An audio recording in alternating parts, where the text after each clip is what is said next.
All right. I own $10 million in revenue. We acquire and this year we'll generate around $20 million of revenue. We manage and that makes $30 million per year of revenue for the company. Those are three ideas that didn't even exist in my cone of vision. You know, I didn't even know that people do businesses like that. I feel like I could rule the world. I know I could be what I want to.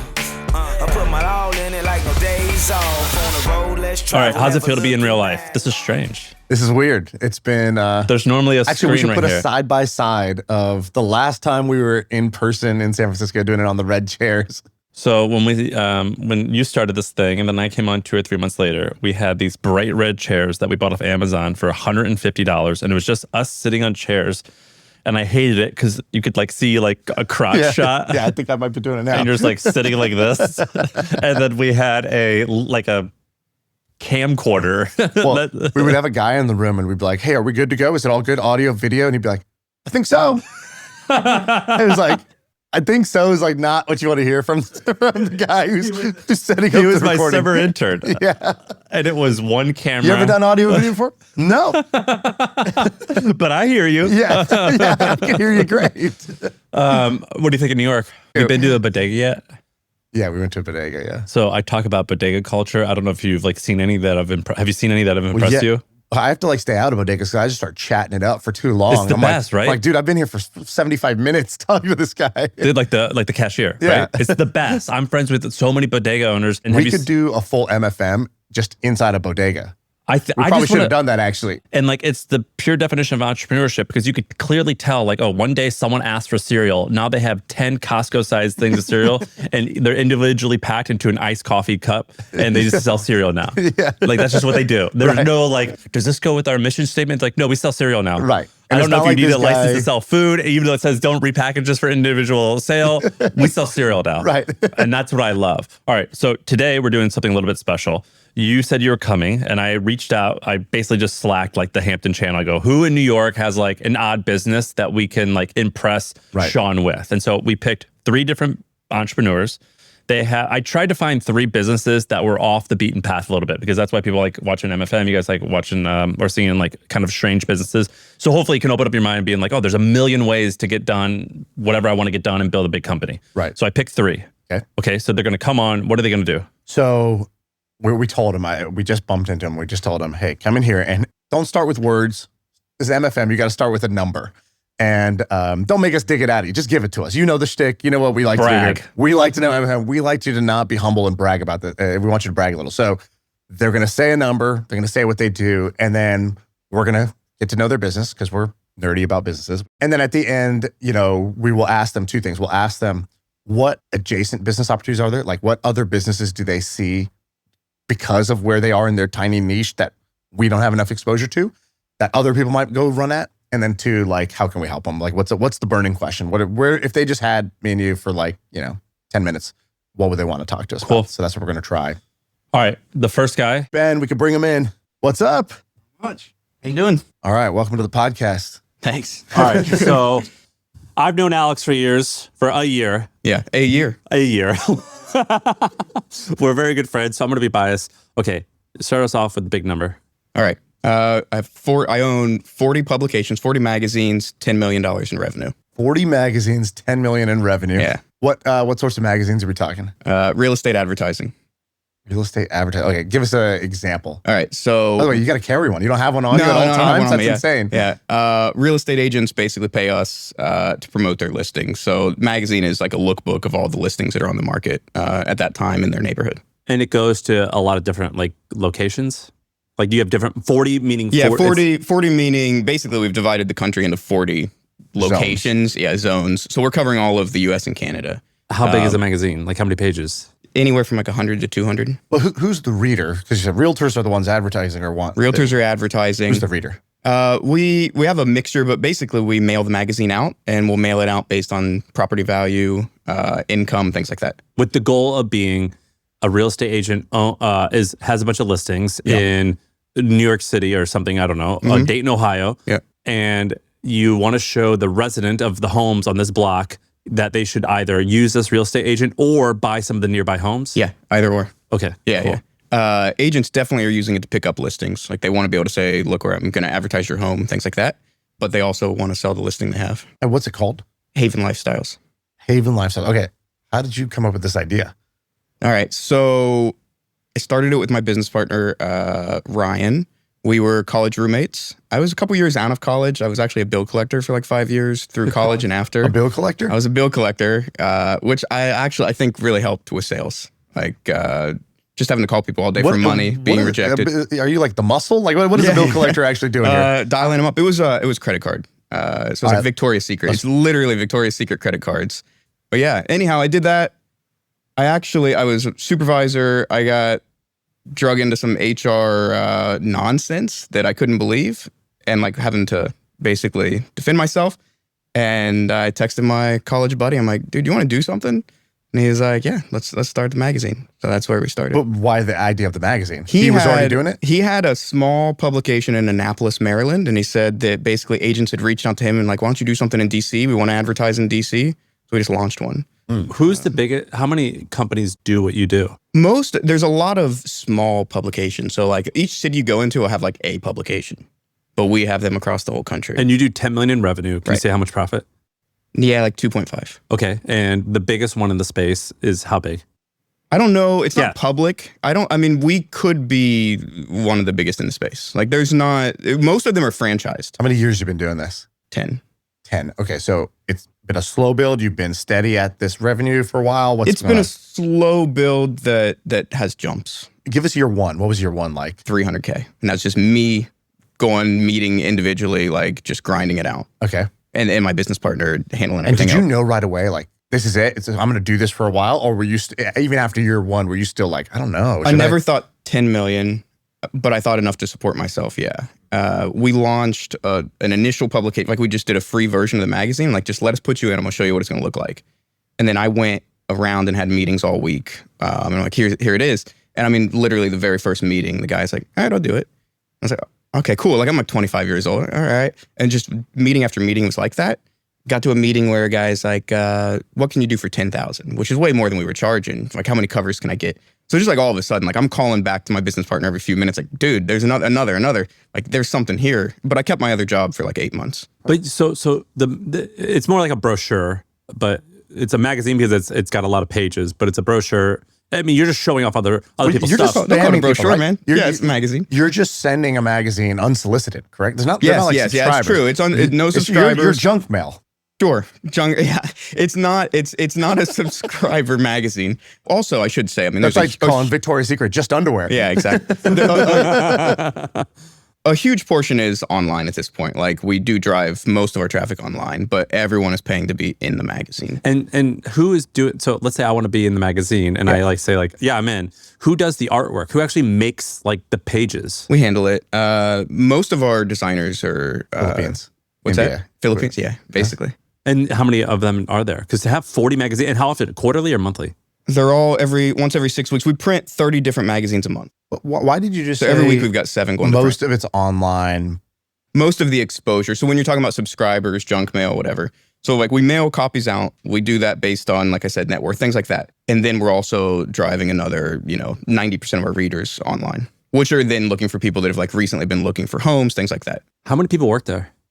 20. So I'm confused. This is a dumb question. I don't really understand how junk mail works. So I can just mail anything to anybody? Anything to anyone. So you just look up like, hey, address, like which zip codes or neighborhoods have a certain profile. Yeah. And then you download from some site all the addresses. Yeah, it's all through the post office. Like you basically can pick postal routes and they'll deliver. It's actually cheaper when you do that. How many magazines do you send a year? Like 500,000. Yeah. So this is the post office's business model, right? Like, yeah. Basically, the post office is pretty much funded by guys like you who are using it to market. We have to make sure it stays within certain dimensions. It can't go over a certain amount of weight or where it's a problem. The post office is basically Facebook ads. Yeah, exactly. It's Facebook. It's selling, you are the product. It's selling your address in your mailbox without you benefiting or agreeing to it to others. What would it take to get you to 100 million in revenue? It's definitely possible. No, ask in the like Asian mom way. Why aren't you at 100 million yet? Yeah, it's a good question.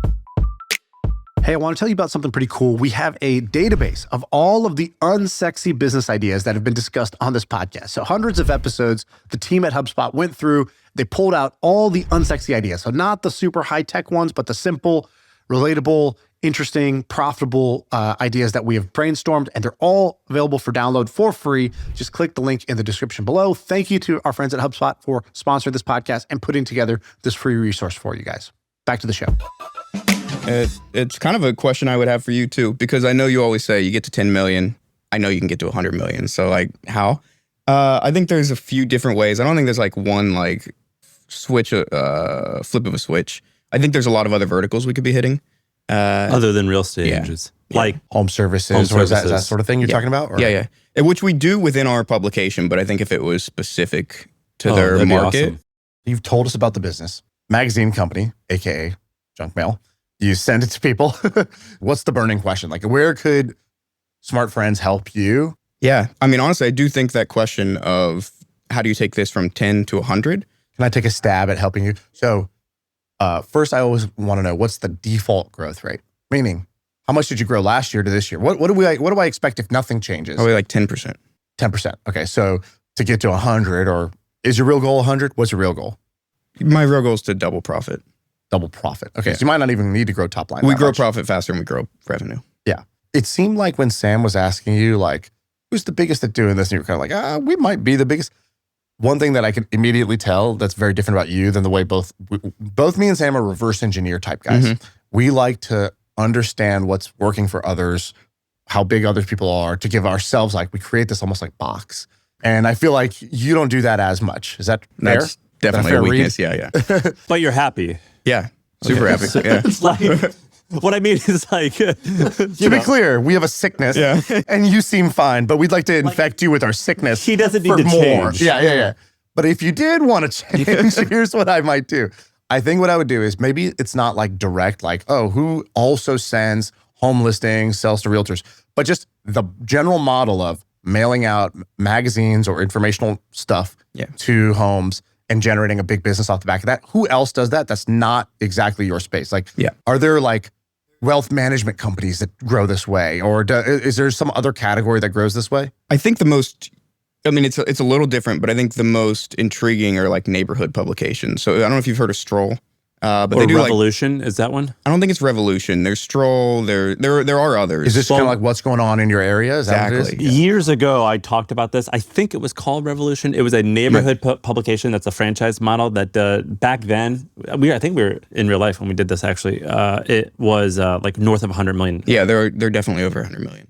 My gut tells me that if you did have dedicated home services, that would be much. And maybe there's a way to do it more informationally. So instead of the one you do right now, you're just like, here's the homes for sale. It's kind of like utilitarian. Mm-hmm. If you just said like, hey, here's all the home service providers, that wouldn't be that great. But if it was like, let's say it's winter and it's like, here's the 5 tips every homeowner should do for like listicle type of content. Right. And then on the inside, there's providers. But like you just do something that's actually like the ad, the front cover is basically like free a give. Mm-hmm. It's useful information, entertaining, useful information about home service or home care. Yeah. And then inside, you obviously have home care providers where if people don't want to do it themselves, they could hire pros to come do this stuff for them. I wonder if you could get good at that. But I would just kind of, if I was you, I would start with not an answer, but a study. I would go get real familiar with what are all the other players doing in the space, who's big, who's not, who used to work there, go talk to them, go learn from them. Like I would kind of go on like a 1 month expedition of that. And I think you'll know so much more by the end of that. Him and I are buddies. We talk about hiring all the time. I'm like, just go recruit someone who's at the bigger company and just have them come and work for you. Yeah. Why? And is there a world where instead of 40, it could be 80 markets? It would be dicing well, we could go international. We're already in Canada. So there are markets that make sense for us to go into. But as far as 40 to 80, you would then break down the 40 into 80. It's the same geographical area. It's just going to be more, because I mean, we're literally covering the whole US. Got it. But I do think if you break it down, it's going to resonate more. Like there are areas that we have full states combined together because it's just not like Ohio, Indiana. It's just not that sexy of a market. Would you ever sell this? I would. It's not necessarily my goal. I'm pretty happy doing it forever. Yeah. God, it's crazy. You might be too happy. It's crazy talking to like an emotionally stable person. Yeah. You wanted to double profits, and I wonder what would happen. Again, I think this is more psychological than strategic, and I think people underrate how much of entrepreneurship is psychological and not strategic. Mm-hmm. I wonder if you just decided that instead of 25% net margins, you're going to have 35% net margins in the next 6 months. What would happen differently? Because I think right now my read is that you would like for there to be more profits, but you don't really have like I have to have more profits by this date. Mm-hmm. And if you literally just change the way you talked about it and thought about it, I'm sure that the answers would become pretty obvious to you as you started. Is that true? Like, do you have a goal and a date where it's going to happen by?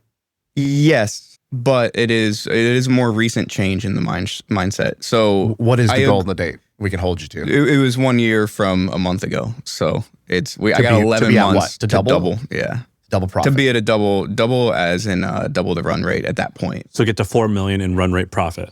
5, yeah. 5. How's the first month been in terms of if we were saying like out of 12 months, you've already used whatever 8% of your time. Are you like doing what you needed to do to create a bunch of momentum or not really? It's like, Yeah, I think so. The main thing, the easiest way to double profits right now, I think, is retention. We already work with 10,000 plus agents every year, but we don't get them to advertise it that many times. So, I mean, literally double retention and we're fine. you have the inventory you're saying. Exactly. We have the clients. Like we have people that are agreeing to advertise with us. Do you ask them multiple times? Yeah, we ask them every cycle. Why don't they just do it again if it's a money It's, printer a for lot them? of times they just want. It's like, I've got a big listing. Great, now's the time, and then they just drop off. Do you ever pre-sell them on, like, instead of this one time, you say, I'll give you a discount if you do it for 12 months? Yeah. We have like 1,500 people that do it for the year, so they're just on auto debit. So there's a decent amount doing that, but I think there's a lot of things we can do to improve their experience where they're coming back every month, or just I just need them to advertise one more time, basically. I wish you would have brought us one. In the last, okay, let's say this year, how many of those agents have you personally talked to on the phone? 0. Should I? Yeah. Okay. Not necessarily to sell them, but Right. like even just take your 100 top spenders. Mhm. You should call every single one of them and figure out what do they love, what do they hate, why aren't they doing it more? How do you get them? Are they actually? It's just been out of sight, out of mind. Oh yeah, I will do it. Yeah. And you will learn a lot just by taking a roster of your top 100. I also learned this in our recent business that's done pretty well. I asked the CEO, I was like, hey, like this has gone pretty well. What'd you do? And he goes, you know what I did? I came in and he goes, I tiered out our key clients as tier 1, tier 2, tier 3. And he created a definition for each. So he goes, tier 1 is somebody they would do me a favor. I have them on a texting relationship. They know me, I know them. They would do me a favor quickly. Hmm. Tier 2 is, I got their email. We've traded some emails. We like each other. We're but acquaintances. We're friendly acquaintances. Tier 3 is like, we're transactional. Like when they need me, they call me. When I need them, I call them. We haven't really talked much because that transaction is infrequent. Yeah. And then there's tier 4, which is like worse than that. And he's like, when you do that and you just score yourself like, oh, what would a really healthy relationship look like here? What would a really weak relationship look like here? And then you look at your top 100 and you realize, shit, we have no tier 1s, couple tier 2s, and everybody else is tier 3 or 4. Then it's like a wake-up call. Nothing bad's going to happen by talking to your top 100 customers, but a lot of good can happen from going and talking to them. Yeah, I like that. And you could do that in 30 days. You could talk to all 100 in 30 days. What do you think? Are you impressed? Did you ever know that something like this could exist? No, it's so simple of a business too, right? Like, Yeah, it's pretty simple. it's just, they didn't even subscribe. I'm used to media businesses where it's like, first, I win their hearts and minds. And I get them to listen to me regularly or read me every day. Then I get to make money. He's like, no, Read no. this. Yeah, read this. Yeah. Have you heard That's of, incredible. You Why are we know- doing junk mail? you know Lindy? The AI tool? Yeah. The Flo, the guy who started Lindy's in Hampton, and he's like, Alex Daniels has the most impressive AI setup I've ever seen. Oh. And that's been like a little bit of a claim of fame that he's Yeah. had. What, I mean, give us a little sauce real quick. What are you doing? We used Lindy to run the sales process. So They don't have salespeople. We do have salespeople, but they're on. They've shifted, but they've really shifted to a different focus, basically, which is where I'd like them to be more of that customer experience and like getting people to come back. But Lindy is able to respond to every email that's coming in, follow up with it, upsell them, just go through the whole process. But yeah, it was a big Lindy, which is what Flo was talking about. It's crazy. That's awesome. All right, appreciate congrats, you, dude. man. What you've done is awesome, dude. All right, good to thanks, meet you. guys. Hey, let's take a quick break. You know that feeling when strategy is done, the brief is written, everyone's aligned, and you realize someone still has to sit down and actually create all the content? That someone is usually you, and it's due tomorrow. Well, the Breeze Assistant from HubSpot can help. It works right inside HubSpot. You can draft campaign copy, blog posts, emails, all in your brand voice, all using your actual customer data. So you don't create just content, you create content that converts. Check out HubSpot.com, the agentic customer platform for growing businesses. We need like a name for this. The Dragon's Den, the Shark Tank, the swimming pool, the Denim Dungeon. Let's go. The Denim Dungeon. What's up? What up, brother? How's it going? How Have a are you? seat. All right. Your name and the impressive number. Hit us with the big number. Great. I'm Josh. I run Team Outsider. We acquire family-owned campgrounds, and this year we'll generate around $20 million of revenue. 20 million in revenue. Okay, so explain like I'm a idiot because I kind of am.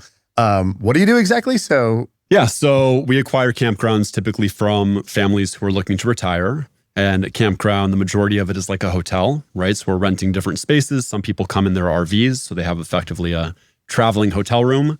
We also have tent spaces and cabins that we rent to people who don't want to stay in a tent and don't have an RV. do you camp? When's the last time you went camping?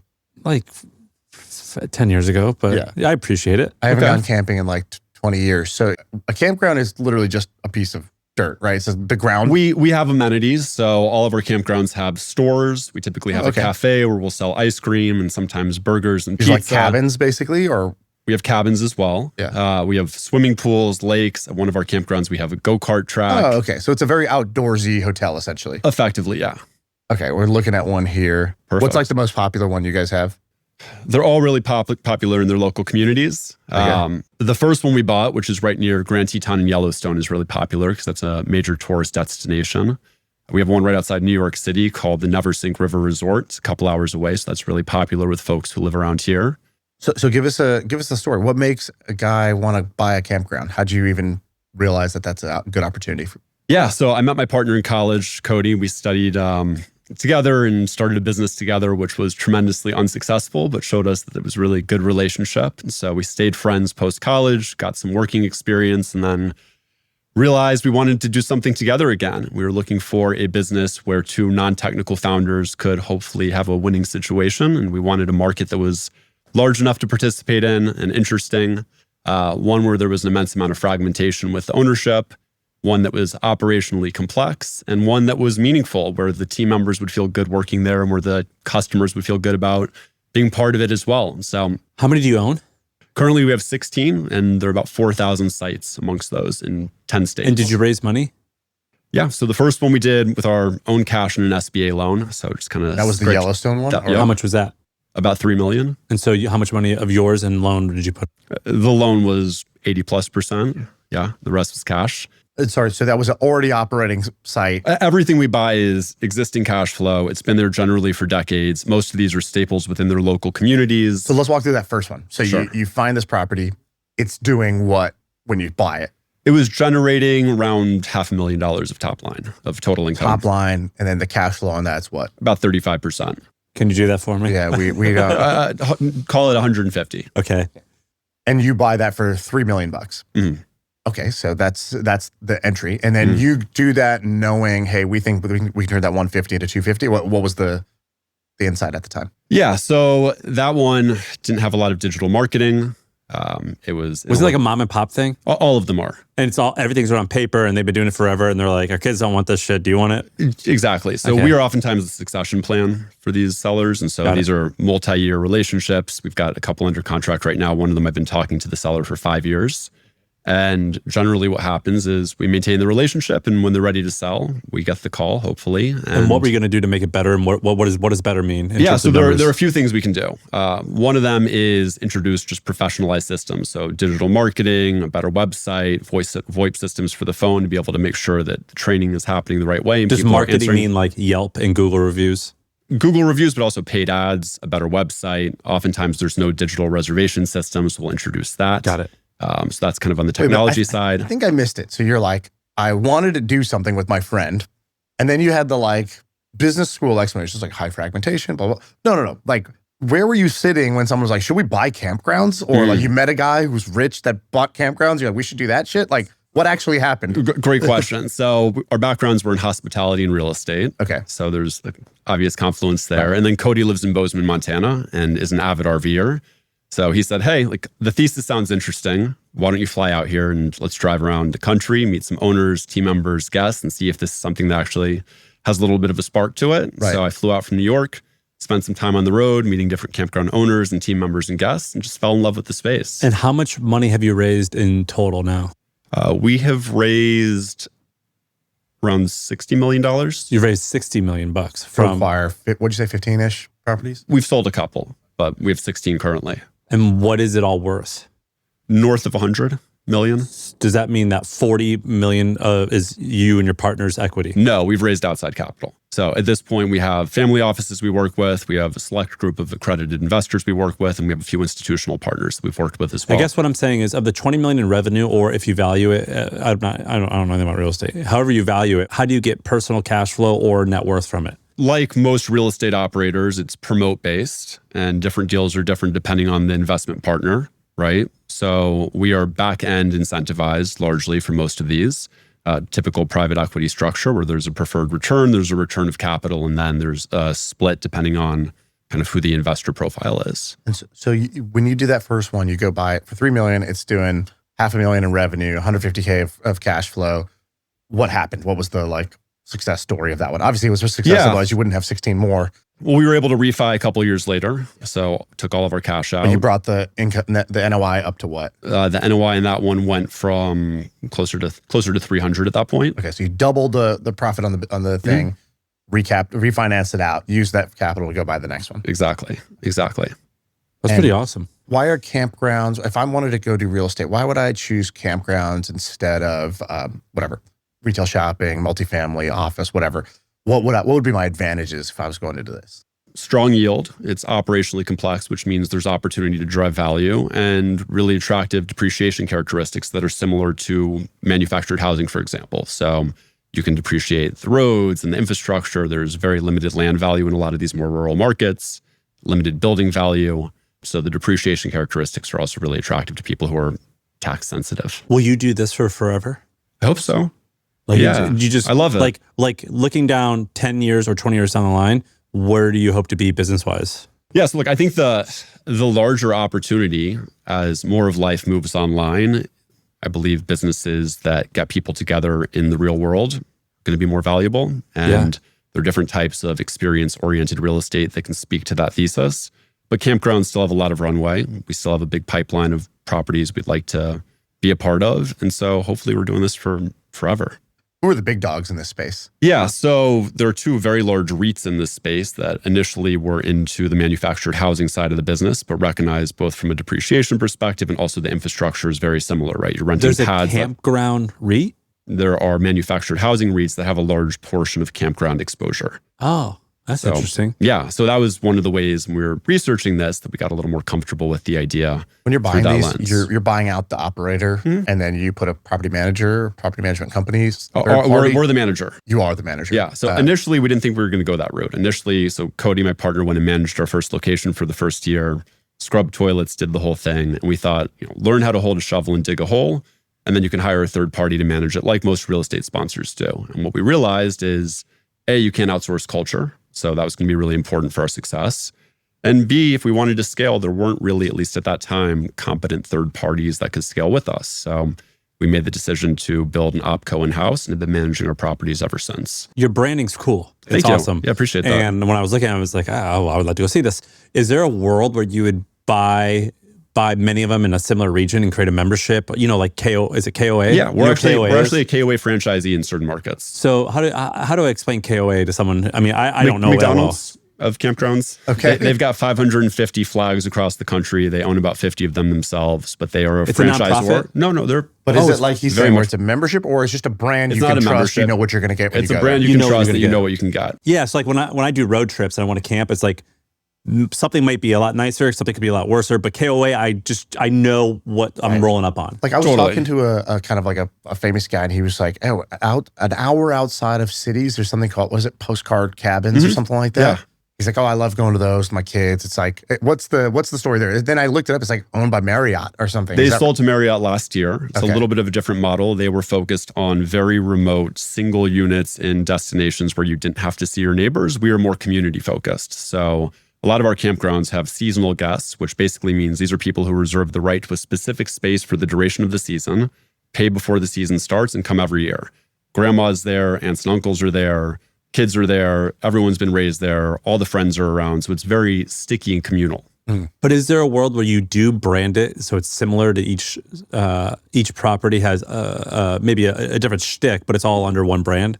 Potentially down the road. I think real estate brands are inherently tough to scale. Yeah. And until we have meaningfully more scale, that's probably not the right focus for us. But as regional concentration starts to happen, which is already naturally happening, perhaps that's something to explore. So when I hear you, I know nothing about real estate. When I hear you describe this, I think that sounds awesome. You're outdoors all the time. Yeah. You do all this stuff. Obviously, that's not the case. What's the day-to-day work? Are you just like cold calling these places, trying to make a deal? Writing a lot of handwritten letters, a lot of cold calling, a lot of checking up on. Have you found like a letter with a cookie converts better than like, a call? A lot of it is luck. The challenge in this space is effectively our sellers are behind the front desk most of the time, which means in season, they're exhausted and they don't want to take a call. So the bottleneck of the business is just getting in touch and wooing. Finding people who want to sell. Building relationships and being the trusted succession plan. Because they care, they don't care. It's not just a money thing for them. Exactly. These are their friends that they have been personally servicing for oftentimes decades. And so whoever's taking over that relationship is a really important. Is there like a person to them. campground owners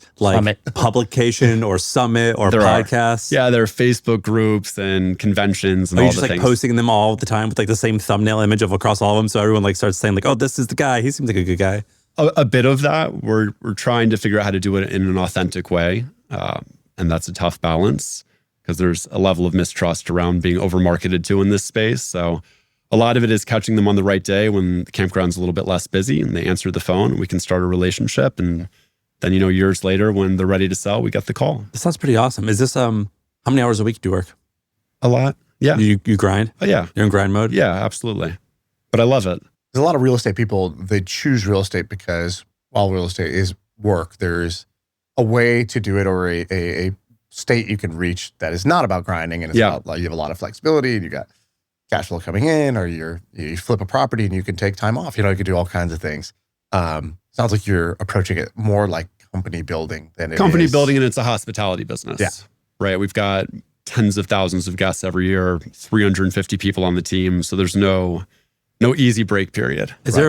Are the people you employ to run a campsite, are they pains in the asses? Like, are they hippies or are they meth addicts? No, we have some amazing people that work with us. We'll flip this and send it to them after.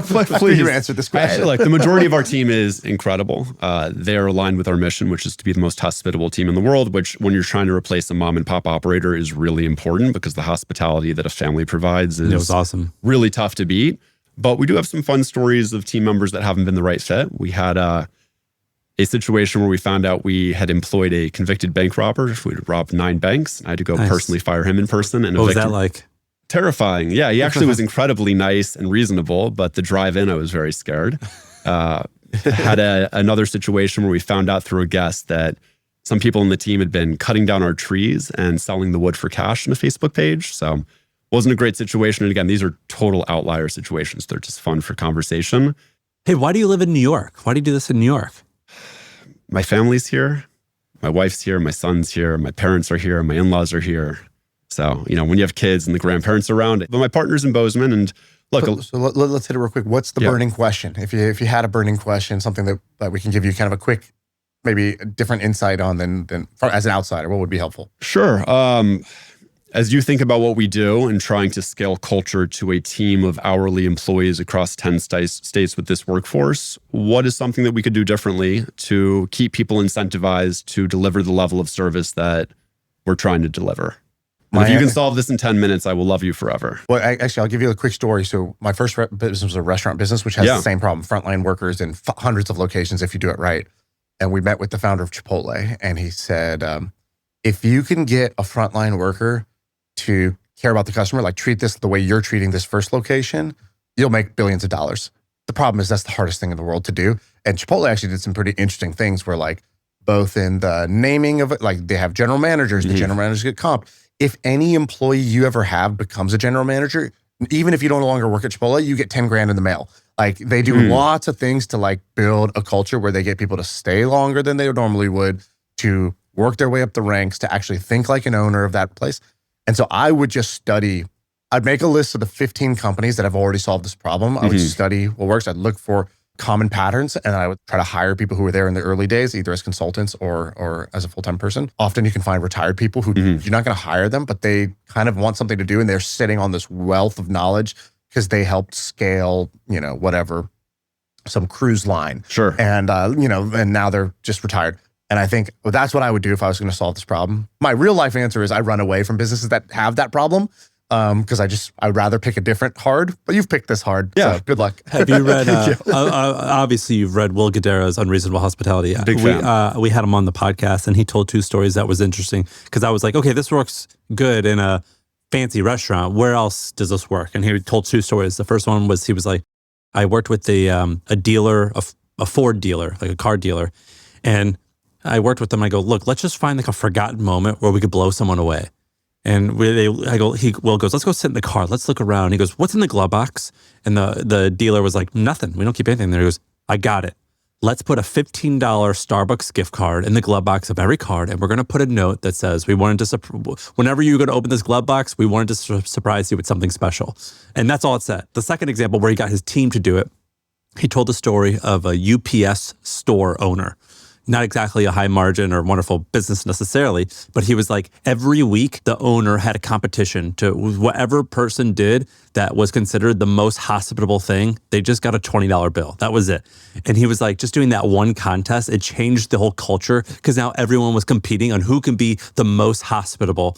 And just like one little trick. And like, grown-ups are just like kids. We just like stickers. Totally. And he told these 2 stories and I was like, oh, those are so small. And he was like, they tracked like referral business and it definitely worked. Okay. And so you should listen to that podcast. It's My First Million, Will Guidera. It was really cool. Amazing. Look forward to it. But yeah, that guy's awesome. And he gave you like some actionable tips. Yeah, fantastic. Thank you. Right on. Well, thanks for doing congrats this. on everything, man. Thanks for coming Appreciate on. it, guys. All right. Yeah, God thanks so bless, much. dude. All right. See you. Should go camping. Yeah, it's pretty awesome. A billionaire venture capitalist who's one of the greatest investors of all time, his name's Bill Gurley, he recently wrote about the single most important principle when it comes to building a company. It wasn't fundraising, it wasn't product market fit, it wasn't even hiring. Bill said that an engaged peer network might be the most powerful growth tool available, but it's also one of the most underdiscussed and underutilized. Now, keep in mind, Bill is a seed investor to Uber, Zillow, OpenTable, and so he's had a front row seat into how some of the best companies actually operate.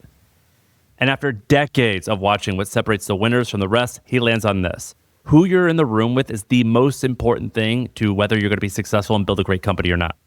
Now, most of you founders who are listening to this, you treat a peer network as something that's a nice to have, something that you're going to eventually get to do, but you actually never get around to making it happen. My company, Hampton, we have changed that. We build curated groups of highly vetted founders in cities across the United States, Canada, and England. This isn't a surface level networking event. It's not a mastermind full of strangers. It's a peer group of 8 other entrepreneurs who will challenge you, hold you accountable, push you to grow, and you'll meet with every single month in your city. Apply at joinhampton.com/MFM, and I will reply in the next 24 hours to help figure out if there's a good group in your city that's the right fit. All right, the last one is going to be funny. All right, how's it going? What's up? All right. Welcome to the hot seat, the denim den. The denim den. Let's go. Is it live right now? The dudes in Yeah. denim, we're live. Let's Yes. go. All right, you want to give us the big? All right, the big number. I'm Brian. I run a company called Autopilot. We manage $1.8 billion, and that makes $30 million per year of revenue for the company. We started about 3 years ago for the company Autopilot. And one number that kind of blows my mind, I think it's a testament to how much people want to invest in retail traders. It took Bill Ackman and Ray Dalio about 10 to 15 years to start managing $1 billion. And the fact that like Autopilot, this tech company that plugs into your Robinhood account, your Schwab account, could manage 1.8 billion, to me just blows my mind. I'm shocked. That's crazy. Yeah. I didn't realize how big you guys were. So what's the business do? Yeah, so the business, we're most popular for launching the Nancy Pelosi stock tracker on Twitter. I thought your big number was going to be like 44%. That's Nancy Pelosi's annual returns. Or, what are her annual returns? What does Nancy Pelosi do? In the last 3 years, she's up around 240%. Check the app for the actual performance. I have to say that for SEC compliance. But she's outperformed the SPY significantly. So I think the SPY in that same time is up around 30 to 40%, and she's up 240%. In your app, I can invest alongside her picks because she's a politician. So exactly. So she's not a politician anymore. So she retires in January of 2027. So we have that much time to copy her trades and follow her trades. But basically, I can follow anyone. You could follow anyone. So you could follow her. You could follow different politicians. We also take 13Fs from different hedge funds. And that was the way that we kickstarted the marketplace. I think every startup has like that chicken egg problem they have to solve. For a marketplace, you have the supply side and the demand side. And if you don't have anyone to follow that's good, you're not going to get people to come follow that person. But if you don't have anyone to follow, no one's going to want to launch on your platform. They're like, why am I doing this? So we were like, Chris and I, we got together and we're like, let's just manufacture the supply side. Let's take publicly available information. Because the whole premise of Autopilot was anyone can become a hedge fund. Exactly. So instead of like having a Substack newsletter where you could follow my content, I can charge a certain amount and you could follow my trades or my portfolio that I think is good. Exactly. Got it. Yeah, okay. and I think there's a lot of Substacks. I'm sure we've all like read some of them, but you don't know like the performance of this person. Right. Maybe the right one, and they'll always post their winners. They write a very convincing case, and then they talk about how last time they were right, but you only know they're cherry picking they might the have winner. been wrong like 3 or 4 other times for that one. And so with Autopilot, you have a track record of success. You can see people's winners, their losers, their performance, their entire performance, and then you can see how many dollars they're following them, their content, etc. How much money have you raised? We've raised about 16 million. 1.6. 16. And 30 million in revenue seems like a good company. Yeah. What's that worth? I don't know. We're going out to raise a Series B. The valuations that different venture firms have, floated around is between 300, 400 million, which is crazy. But that is venture money. Not sure what it's actually worth. How old are you? 31. You start this business. What's the first idea you had here? First idea is what? So the first idea we actually started 6 years ago. It was a company called Iris. Iris for the eye, so you could see into other people's portfolios. I was trading on Robinhood. So you've been thinking about this idea for like 6+ years. Yeah. Yeah. And I think like we all kind of, any retail trader, I don't know if you guys invest in the stock market yourself on an app. Yeah. Anyone's like, there's stocks that just fly and it's kind of obvious. Like I remember buying NVIDIA or buying Tesla and you're like, some things are just obvious to younger people, but if you just like don't do the research, you're not going to get those asymmetric gains. Yeah, but most people don't do the research. Most people don't. And I think most things I think are obvious are wrong. Most time when I invest, I lose money. that is fair. And or do you have like the inverse Kramer effect? Or? No. But I think there are certain people who just have a knack for it. And I think we were talking earlier about like how most people should just invest in index funds. I would say, I think that's true for the most part because a lot of people want to do it themselves, especially I think there's this advent of DIY. But I think the goal is for Autopilot, for you to find someone who you have confidence in and can see the track record of success, where you put like 10 to 20% of your net worth, not all of it, but in about 10 to 20% in these high risk, high reward strategies. You know what's fun? Wait, so we're doing this Ray Dalio thing tomorrow. We're interviewing him, and he started as a newsletter. It was like a $1,500 a month newsletter. That's smart. And then someone was like, "Hey, if you think you're the man, then why don't you have your own fund?" And like, exactly. and he's like, "Maybe I will." And now he has the biggest one. Yeah, now he has the biggest one. And so my question is like, why doesn't I think Motley Fool? Mm-hmm. So Motley Fool does 9 figures a year in subscription revenue. So for you don't know, Motley Fool, you give them $100 or some amount of money, and they give you stock picks. But they also have a fund where they invest in their own picks, and I think they have over $1 billion AUM. It's all public. You can like look it up. So will like every financial blogger who like is a stock picker like be an Autopilot person? Yeah, I think that's going to happen. We have... But then there's going to be way less of them because everyone's going to be able to see who's legit and who's not. See, exactly. And so we have a 6,000 person wait list to like launch a portfolio on Autopilot. So we do a lot of due diligence. We look at the track record of success. We'll analyze their actual portfolio. Because, for example, if you run a newsletter, but your actual portfolio is bad, we don't really want you on the platform. Who's the most famous or successful person that launched their portfolio on here? Not like you're tracking the politicians. It's a guy named Peter Wolf. And so I checked out his personal Robinhood account and I was like, this guy's up 200%. How do you check someone's personal So Robinhood? I just I would go on a video call and I would look at it. But right now we have tech where he could actually connect his Robinhood account to our platform and we could analyze it. And 200%, automatically. but over Well, 3 years. And I was like, all right, 200% but that's a pretty over small 3 amount years. of time, right? 3 years is Yeah. like Yeah. a lot I of mean, people you're do right. it. And it's like, what does it do in a downturn? But I liked the way he was thinking about what he does to hedge against risk. And I was like, you know what? Like launch on the platform. So We'll you see guys what are kind happens. of like you are like the editorial team. You're the American Idol.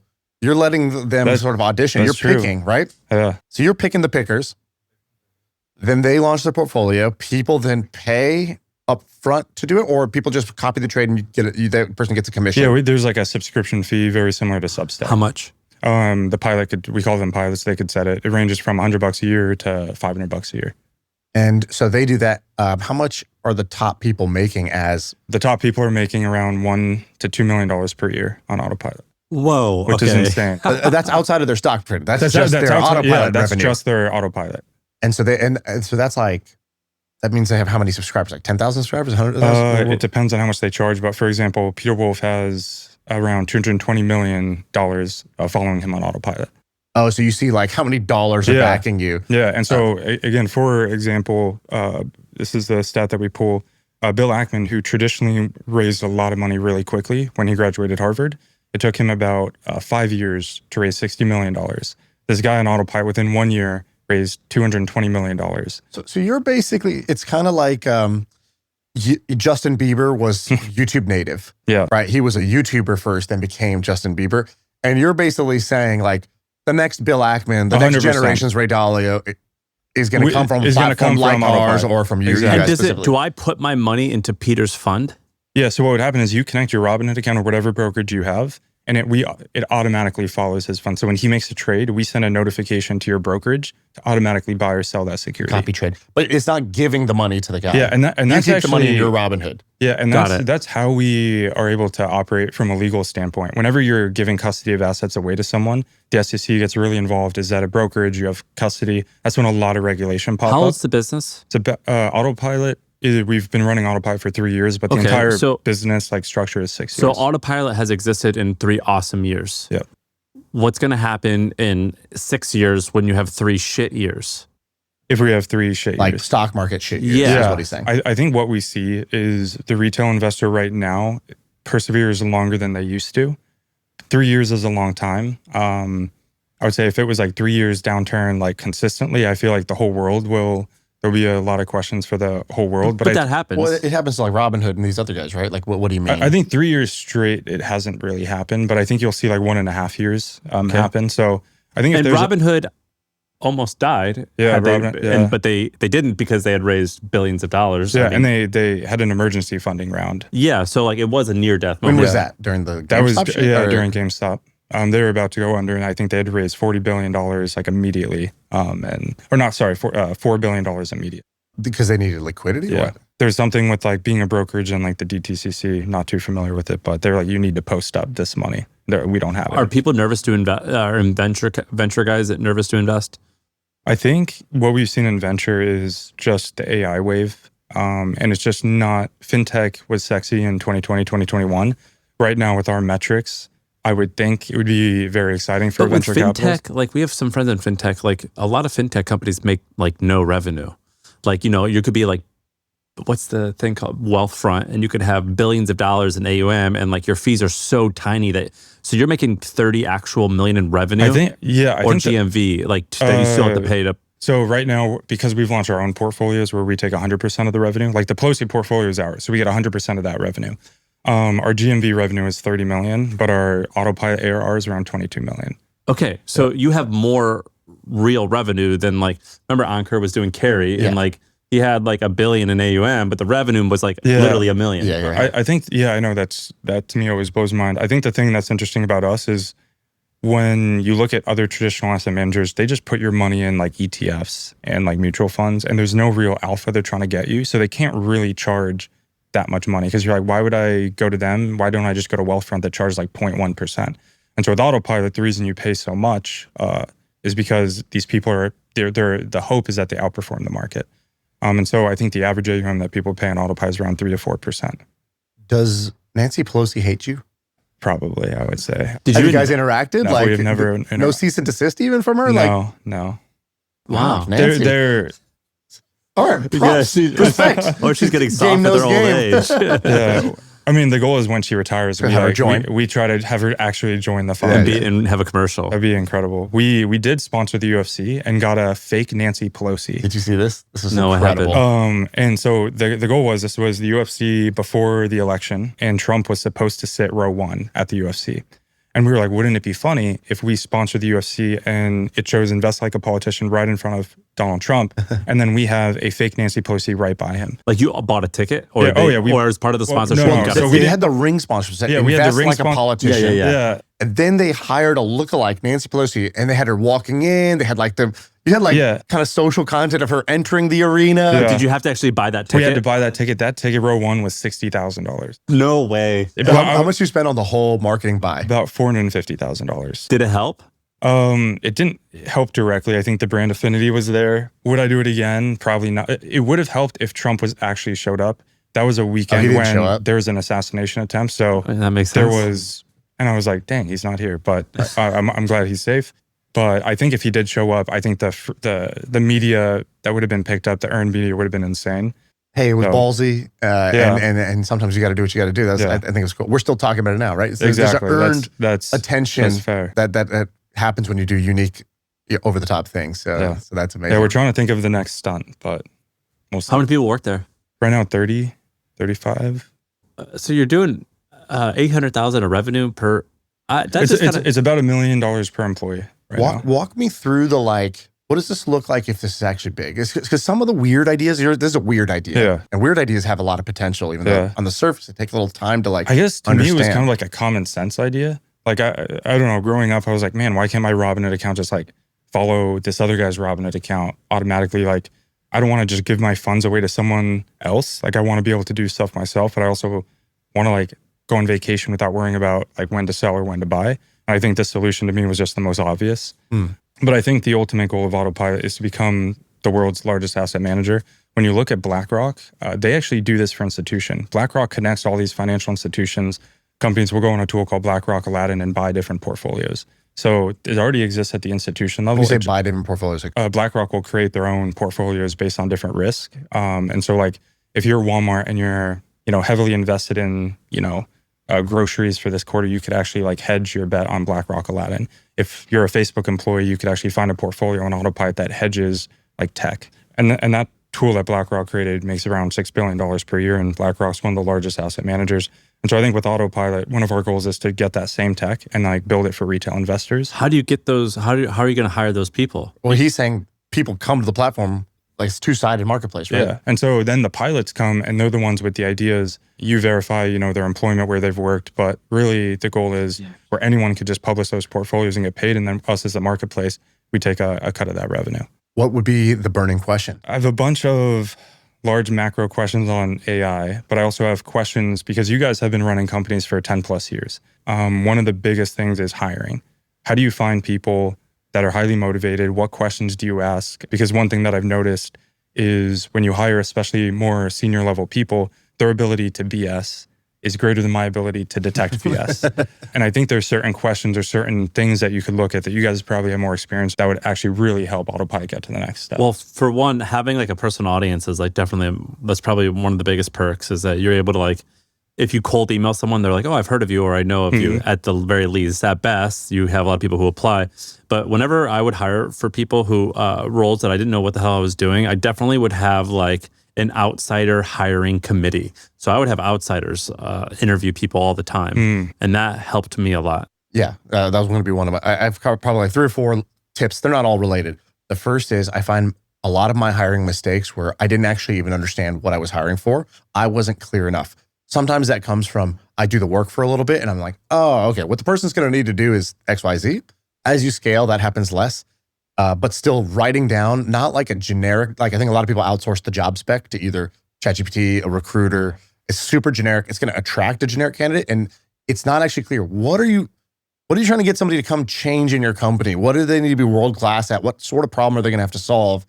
And be really, really clear. So that's the first thing. Second is kind of yours on outside help. So I have a buddy who he's better at hiring than I am. And so what I would do for any executive hire is I would call the favor, be like, hey, like once I've done the screening, will you talk to my favorite kind of 3 or 4 candidates and give me your take? And it really wasn't about who he picked. It was me becoming a better hirer and interviewer by understanding the delta of like, I thought this person was great. He sniffed out their bullshit really quick. Why did he do that? And I'm watching the call and I'm realizing like, oh, he dug in a different way, asked a different style of question, didn't accept their first answer at face value. I got to start doing that. And so I got better by doing that, not just because they helped me pick this person, but because I realized where I was weak in the interviewing process. I also think there's 2 really good pools to hire from. One is you want people who've either done it before or never done anything, but can do anything. So done it before is who solved this problem before? I always start there. Because if I can find somebody who's already done this before, that's going to help me a lot. And I mean specifically. So it's not just like, oh, he worked at a successful company, but they do enterprise sales and we don't even do enterprise sales, right? It's like, no, they did this exact thing before this. We've talked about this a lot in the pod where it's like, it's so fun to hire young people. They don't have any experience. It's so fun, right? Because that's what you were recently. But like 9 out of 10 times, if you're just like, hey, you did that there, do that same thing here. Right. And that tends to just be way better. So we will map out which companies have solved this problem before. Who was the person that was there at the year when they had this problem where we are? Who was that person? And then were they the real shot caller on the team or were they just doing something, but there's somebody else who was amazing? I like go to that level of detail there. So that's one pool you got to get good at. And the other pool is like basically diamonds in the rough, like unproven talent that you can almost be a stock picker on and be like, okay, I think this person's like a 10Xer. And I build the company with those 2 pools of people. And you build systems so that you consistently are sourcing from both of those. Yeah. One thing most people, are you the CEO of the business? Yeah. How much time per week do you spend recruiting right now? Right now, about 20%. That's pretty good. Most people, that means it's one ramped full up. day a week, basically. Yeah. Most founders who have like hiring problems, if you ask them that question, they're like, hours? They don't really track it. I think it used to be that, and now I'm like seeing how important it is. And if you listen to like a lot of the most successful founders that were in a scaling phase, they spend like 30+% of their time just on recruiting. Are you guys profitable? Yeah. Okay. So you're at 20 million in revenue. Or 30 million. 30 million. 30 million in I guess revenue. cash flow positive, not like GAAP profitable, but Sure. So your default alive. Yeah. What's the growth rate going to be this year over the next year? about 250%. I would think almost your entire job is collecting people. What sorts of people do you need to be hiring right now? A lot of software engineers, product people, growth people, marketing people, really anyone. But I think people. just people. I think the thing is just maintaining that high bar. And we've just hired a lot of people, and perhaps I'm actually very quick to get rid of people. If they like come in and within like 2 to 3 weeks, they haven't really done anything, I just immediately, I'm like, all right, you're getting out of here. Does that impact that impacts culture, which is why you got to get the hiring right? It impacts culture, but I think everyone who's been here, anyone who we tell people, if you're here for longer than 3 months, you don't have to worry. So I think after the 3-month mark, people are like, okay, I'm chilling. But before that, everyone's like freaked out. Are you going to only hire in New York? Yeah. Can you afford it? I think especially with AI, the salaries that we're paying people, like we just offered a guy like a $350K salary. And I'm like, this is crazy because I've never made that much money. I still don't. But yeah, I think the goal is with AI, each person is much, much more effective. So a good person with AI could be 10, 20 times more effective than an average person with AI. That's crazy. Yeah. My CTO used to say it too. He's like, you're one person. No, you're 3 people. He says, you're 3 people. He used to say that all the time. And people like, it's funny. I might start it's saying real that. simple. It's just people just realizing what you mean. It's like, no, you need to be able to do the work of 3 people because you got to be smart about what you don't do. Don't do the bullshit. Automate stuff. Figure out like a faster path. That's your job, is to be 3 people. And when we used to do offsites, we would say every day is 2 days. It's like 2 days of stuff needs to happen every day. And so I think when you do that, you set a different bar for your team on how they operate. Yeah. Dude, thanks for doing this. Dude, this is awesome. You're awesome. I messaged him roughly 2 hours ago, and I was like, "Where are you?" Yeah, I saw the post. I'm like, "Yo, Sam, I gotta get on my first." I said, "Where this are is you? a dream." Can you be here? Well, you guys are one of the great like growth hack stories. Like this, what you guys did with the Pelosi tracker. You have another tracker. Do you have other trackers? Yeah, we have like the Leopold tracker. Who's the best? Right now, Leopold. He's up insane amount. Is he like a 25-year-old? He was like a 22-year-old. He How worked old is for OpenAI. Now he's like 25. He left OpenAI and then started a fund. Isn't he up like $10 billion or something? Around $5 billion. So he's a billionaire now?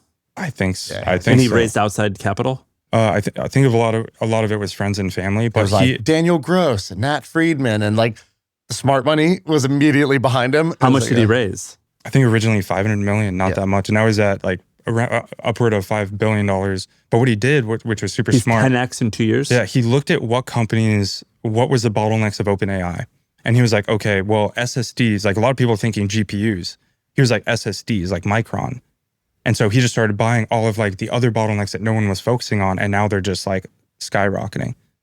And isn't like somebody is like the chief of staff at Anthropic. Saw Like, that. Yeah. He's got some information flow as well. That's pretty good. Yeah. I mean, he's brilliant. Have you read his like situational awareness paper? No. Okay, so do this. I did this and it was very, very useful. Take the PDF for situational awareness. It was like on my list of like, What a situational So awareness That's mean? his hedge fund name. he published a white paper or a blog post, like a PDF before he launched the hedge fund or Yeah, right after. around. I think it was actually maybe before, and this is how he attracted the money. He launched this thing, which was basically, he had a very strong point of view on like what the next 10 years of AI looks like. Very bold predictions. It was like, and then huge tension between China and America. And then because of that, it was like super specific predictions of where the puck was going. So he published this thing, and a lot of smart people were like, yo, this is like one of the smarter takes of what's going on. I think that attracted more capital, more And awareness. situational awareness was the name of his Name publication. of the publication, and I think it's the name of his fund fund, or yeah. his whatever his company is. So take it, give it to, you have Victor in your Slack. Yeah. Just say, Victor, break this down into the 10 key ideas, like predictions and hypotheses that he has. Explain it to me. Victor did a wonderful job. It like just chewed up this PDF for me. It explained it step by step. And then I asked follow-up questions and it was just great. And I was like, so did that play out? Was he right about this? Did he trade on that? And it just answered every single question. And It was so good. is a guy like him? Victor, by the way, is like an AI thing that Sam put me on to that I am now hooked. I ended up investing in it. Yeah, actually. thanks for telling me after I told you about it. You should have told me that. Well, it was at an absurd valuation, but like it's that good that I was like, yeah. For Well, sure. I told him about this tool. He's like, I don't know. I don't trust these tools. These are stupid. And then 2 days later, he I goes, was like, why? these tools are I made him awesome. Have you heard of this tool? I made him feel dumb. I was like, why do you just trust a random startup with all your stuff? And then I heard about it a little more and I was like, let's try it out. And I tried it in one of my Slacks and I was like, this is amazing. Now it's in every business I have. Yeah, it's good. Oh, we gotta try but the I'm curious about the personal side on this. Is he like low key right now? Is he trying to hide out? No, he posts on Twitter. Really? He's like With a he's picture like of very his good face. friends with Dwarkesh. So he's done the Dwarkesh pod a couple of times. Where I mean, Is he cool? Yeah. do you think like Peter Thiel's cool? Like, you know, like So do you he's got think a that lot energy? of Asperger's He's got that genius energy? is cool? Yeah, That's like that energy? Yeah, he has that. He's great. I love it. I love it. Yeah. You can follow him on you think autopilot. that's cool? I'm saying Yeah. cool is not the word I would use. I love it. Yes. I think he's awesome. And so you can replicate his? You could follow his top 15 picks on autopilot. And It how is do you still- know his picks? 'Cause So he follows a 13F. And so it is There's a delayed. little lag, yeah. There's about a 45-day lag, but even we only track with the lag. in a 13-day F, how big does your fund need to be? $100 million. Oh, okay. Damn. So he's the guy right now. He's the guy. He's the guy. I Does think he, he'll- does he do podcasts? You guys should get him on. There's a couple. We were trying. I think we were reaching out. Yeah. And it's stuff like this that make me like very adamant of like people should always invest in index funds, but there should always be like 10 to 15% of your like net worth on high risk, high reward stocks or portfolios. And so this is where Autopilot doesn't right now want to take 100% of what you have, but just What like percent?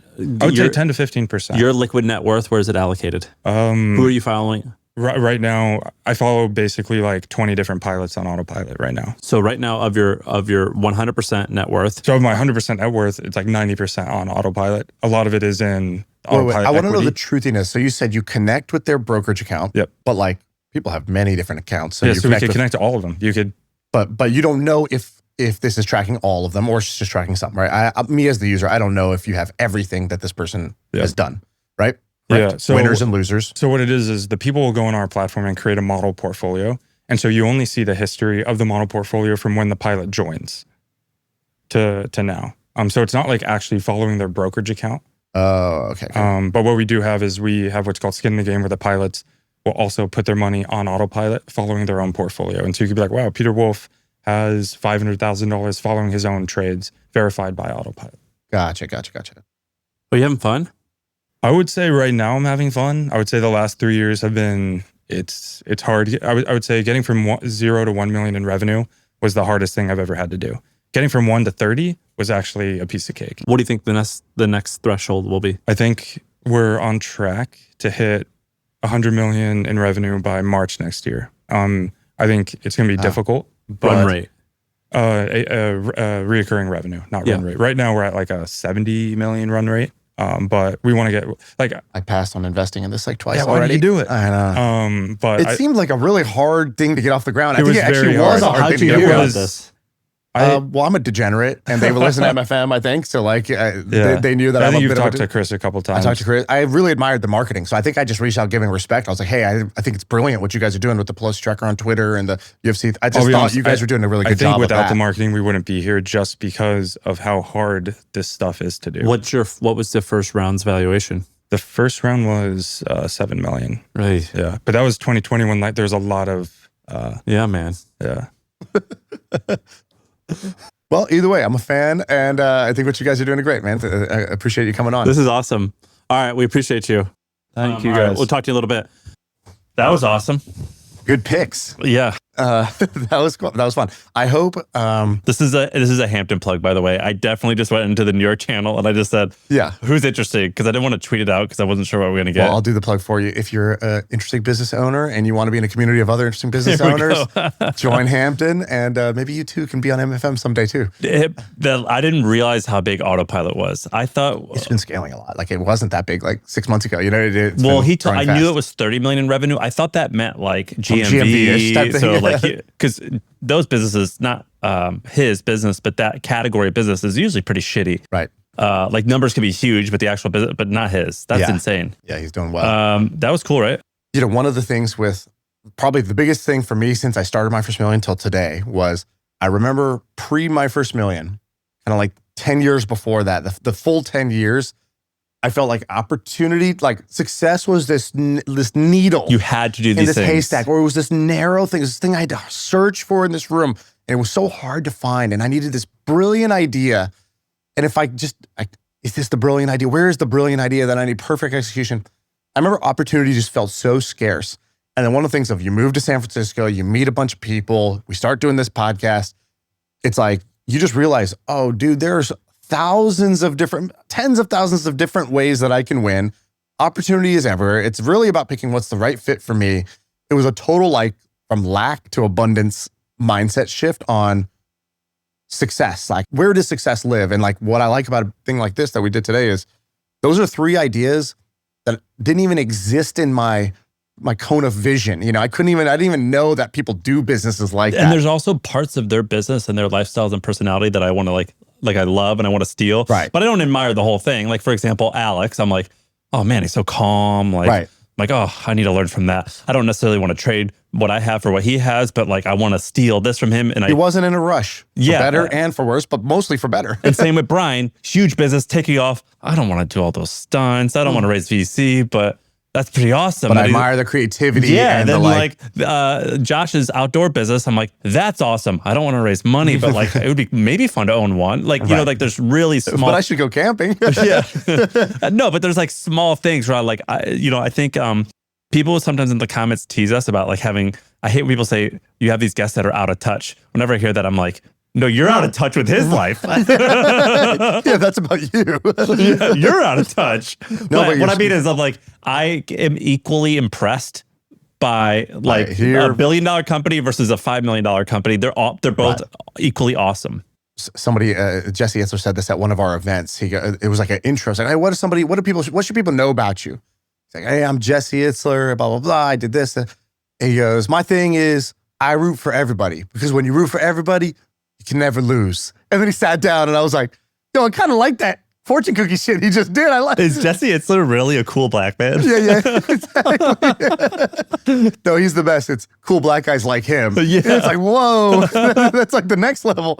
So in the same way of like when you root for everybody, you can never lose. There's something like, if you think you can learn from everybody, you can never lose, right? So it's like, great, tomorrow we're talking to Ray Dalio. There's going to be some awesome things to learn from him. Again, parts, not the whole. We're not trying to do what he's doing, but I'm still going to pull something Dude, away. and I can get equal I'm going to joy. get a win and I'm going to have some fun in that hour.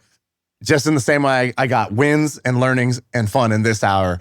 I think the new slogan should be we get high and low because I get like equal joy. Like we'll like pop into a bodega. I'll love that shit. And now we're gonna go hang out with like the 80th the richest person in the world. I'm gonna love that equally. Right. All right, that's it. That's the pod. I feel like I can rule the world. I know I could be what I want to.